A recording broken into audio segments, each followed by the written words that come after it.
പ്രധാനമന്ത്രി നരേന്ദ്രമോദിയെ അധിക്ഷേപിച്ചെന്ന പരാതിയിൽ കോൺഗ്രസ് അധ്യക്ഷൻ മല്ലികാർജ്ജുൻ ഖാർഗെയ്ക്ക് കേന്ദ്ര തെരഞ്ഞെടുപ്പ് കമ്മീഷന്റെ നോട്ടീസ്. ഖാർഗെയുടെ പരാമർശങ്ങളെ ഗൗരവത്തോടെ കണ്ടാണ് കമ്മീഷന്റെ ഈ നടപടി. ഏപ്രിൽ 23-ന് നിയമസഭാ തെരഞ്ഞെടുപ്പ് നടക്കാനിരിക്കുന്ന തമിഴ്നാട്ടിലെ ഒരു വാർത്താ സമ്മേളനത്തിൽ പ്രധാനമന്ത്രി മോദിയെ ഖാർഗെ തീവ്രവാദി എന്ന് വിളിച്ചു എന്നാണ് ആരോപണം. ഈ പരാമർശം വലിയ രാഷ്ട്രീയ കൊടുങ്കാറ്റിനാണ് വഴിവെച്ചിരിക്കുന്നത്. തമിഴ്നാട്ടിൽ AIADMK രൂക്ഷമായി വിമർശിച്ചുകൊണ്ട് തലേദിവസം ഖാർഗെ പറഞ്ഞത് ഇങ്ങനെയാണ്: അവർക്ക്, അതായത് AIADMK, എങ്ങനെ മോദിക്കൊപ്പം ചേരാൻ കഴിയും? അദ്ദേഹം ഒരു ഭീകരനാണ്. അദ്ദേഹത്തിന് സമത്വത്തിൽ വിശ്വാസമില്ല. അദ്ദേഹത്തിൻ്റെ പാർട്ടിക്കും നീതിയിലോ സമത്വത്തിലോ വിശ്വാസമില്ല. അങ്ങനെയുള്ളവർക്കൊപ്പമാണ് ഈ കൈകോർക്കുന്നത്. ഇതിനർത്ഥം അവർ ജനാധിപത്യത്തെ ദുർബലപ്പെടുത്തുന്നു എന്നാണ്. ഈ പരാമർശം ഉടൻ തന്നെ BJPയെ പ്രകോപിപ്പിക്കുകയും സംസ്ഥാനത്തും ദേശീയ തലത്തിലും വലിയ വിവാദത്തിന് തിരികൊളുത്തുകയും ചെയ്തു. രാജ്യസഭയിലെ പ്രതിപക്ഷ നേതാവ് കൂടിയായ ഖാർഗെയ്ക്കെതിരെ നിരവധി BJP നേതാക്കളാണ് രംഗത്ത് വന്നത്.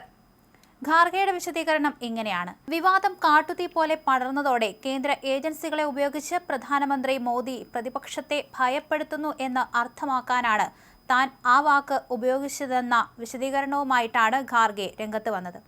ഭരണകക്ഷിയായ BJPയുമായി ചേർന്ന കേന്ദ്ര ഏജൻസികൾ ഒത്തുകളിക്കുകയാണെന്നും അദ്ദേഹം ആരോപിച്ചു.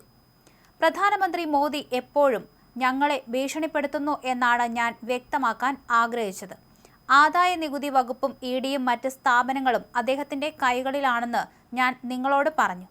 അദ്ദേഹം ഒരു ഭീകരനാണെന്ന് ഞാൻ ഒരിക്കലും പറഞ്ഞിട്ടില്ല. അദ്ദേഹം ഞങ്ങളെ ഭയപ്പെടുത്തുകയാണ് ചെയ്യുന്നത്, ഖാർഗെ പറഞ്ഞു. അതേസമയം ഖാർഗെയുടെ പരാമർശത്തിന് പിന്നാലെ തമിഴ്നാട് നിയമസഭാ തെരഞ്ഞെടുപ്പിന് മുന്നോടിയായുള്ള മാതൃകാ പെരുമാറ്റച്ചട്ടം ഖാർഗെയും കോൺഗ്രസ് പാർട്ടിയും ലംഘിച്ചുവെന്ന് BJP ആരോപിച്ചു. കേന്ദ്രമന്ത്രിമാരും മറ്റ് BJP നേതാക്കളും അടങ്ങുന്ന ഒരു പ്രതിനിധി സംഘം ബുധനാഴ്ച തെരഞ്ഞെടുപ്പ് കമ്മീഷനെ കണ്ട് ഈ പരാമർശത്തിനെതിരെ പരാതി നൽകുകയും ചെയ്തു. പരാതി ലഭിച്ചതിന് തൊട്ടു പിന്നാലെ തെരഞ്ഞെടുപ്പ് കമ്മീഷൻ പ്രതികരിക്കുകയും കോൺഗ്രസ് നേതാവിന് നോട്ടീസ് അയക്കുകയും ചെയ്തു. അതേസമയം പീയൂഷ് ഗോയൽ, അമിത് മാളവ്യ, അണ്ണാമലൈ തുടങ്ങിയ BJP നേതാക്കൾ ഖാർഗെയുടെ പരാമർശത്തെ രൂക്ഷമായി വിമർശിച്ചു. കോൺഗ്രസ് ഇത്രയും തരം താഴ്ന്നതിൽ ഞങ്ങൾക്ക് നാണക്കേട് തോന്നുന്നു. ജനാധിപത്യപരമായി തെരഞ്ഞെടുക്കപ്പെട്ട ഒരു പ്രധാനമന്ത്രിയെയാണ് അവർ ഭീകരൻ എന്ന് വിളിച്ചത്. ജനങ്ങളാണ് അദ്ദേഹത്തെ തെരഞ്ഞെടുത്തത്. ഖാർഗെയുടെ പ്രസ്താവനയെ ഞാൻ ശക്തമായി അപലപിക്കുന്നു.